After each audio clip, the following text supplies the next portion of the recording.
We're going for these three elements only, right? The walnuts and the crystals and the volume cube thingy, right? Yes, and in that exact order. I mean, one cannot exist without the other. What's that? Is that the first one? Have you started already?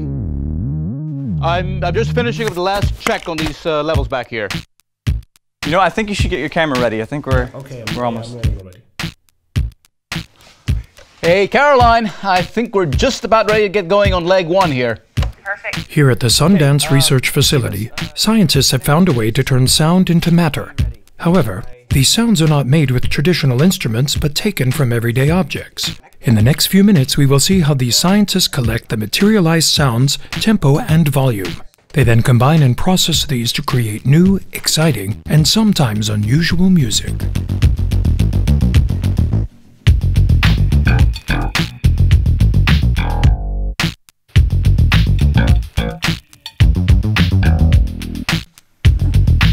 See? And here we go. See, we found this odd behavior when we were doing a routine cross-reference of Baxter's plant's consciousness. The subjects at first seemed to be as aware as usual. They were transmitting, or I should say speaking, in their typical electric pulse. And which is not a strange phenomenon in itself, but if you look at these waveguides really closely, you can see that these sounds exist within the radius of every color. And as long as you don't block or stop the visibility between them, they continue to impact each other. As I am sure you are all aware, radio waves and light are of the same kind. They are both electromagnetic waves. We applied additional colors to a variety of setups. And then, using a modern prism spectrometer, like this one here, the color refraction is directed towards the prism. The prism separates the light into color and wavelengths. Yeah, the electromagnetism that bounced off of the colored walnut multiplied itself in a way we had never seen before. Now, given the 2.5D image, the rotation, the position, and basically its parameters in a 3D world, the audio magnetic consistency changed. In basic layman's terms, we had condensed the walnut talk into a fluid. We had made sound tangible. Whenever you're ready. Gotta go.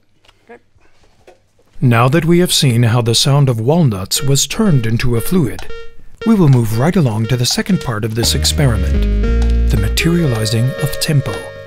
Tempo will determine the speed at which the final outcome of these experiments will be heard. But, as might be expected from tempo, time is of the essence. Okay. So the problem with these conclusions is that, just as light's intensity divides by square foot, the outcome properties divide by exposed lumen. We wait too long. The results are useless. It's really a matter of minutes. Okay, here we go. All the way now. Maximizing. Cut it back there. All right. How about the bias?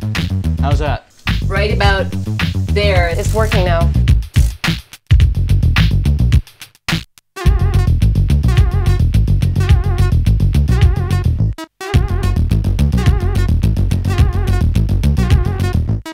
Technology. Look at that. City. So here's probably the major component of the creation of the final sequence. Careful, don't get that on your hands. You should really be wearing gloves. You sure that bias was correct? Yes. Because that's a lot of residue. Alex, can you get the walnut model up, please? And I'll get this at a sterile chamber. That's fine. And we should hurry up a bit. Those can easily crack, you know. Okay, it's going to take a minute before that tubular's finished, so just come here, watch this. This is the B room. You know, like a B-side on a record. Hey kids, ça va? Now, these are all spin-offs of the main research. These are things that we weren't looking for. We don't know what any of this stuff does, but we're still collecting the data nonetheless. Oh, like this one. I love this one. Right. So, here we go.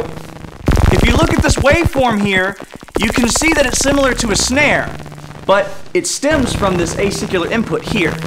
Now, what do we do with that? We have no idea, but we're just starting to scratch the surface of what we can do with this stuff. Where the hell are you? Oh, no, we have to go. The tubular, right? Alex, don't walk off like this. Hurry up now. I'm sorry, here. Is it running? Yes, it's all running. Alex, can you give me those crystals? Hurry up. Yes, here you go. Okay. And could you just start up the discombobulator downstairs. Good, perfect.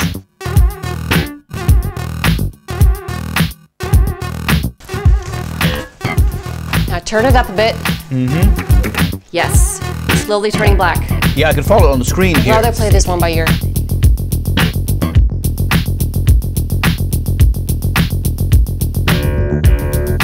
That was it. Perfectly on time. Okay.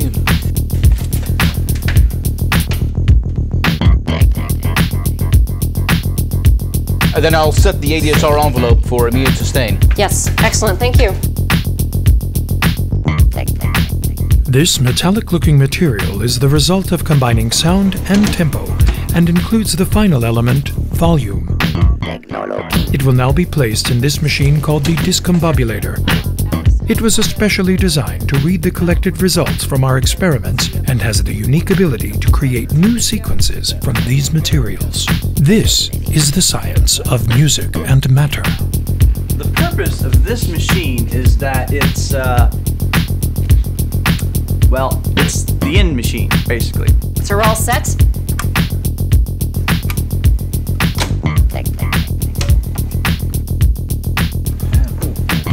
Starting now.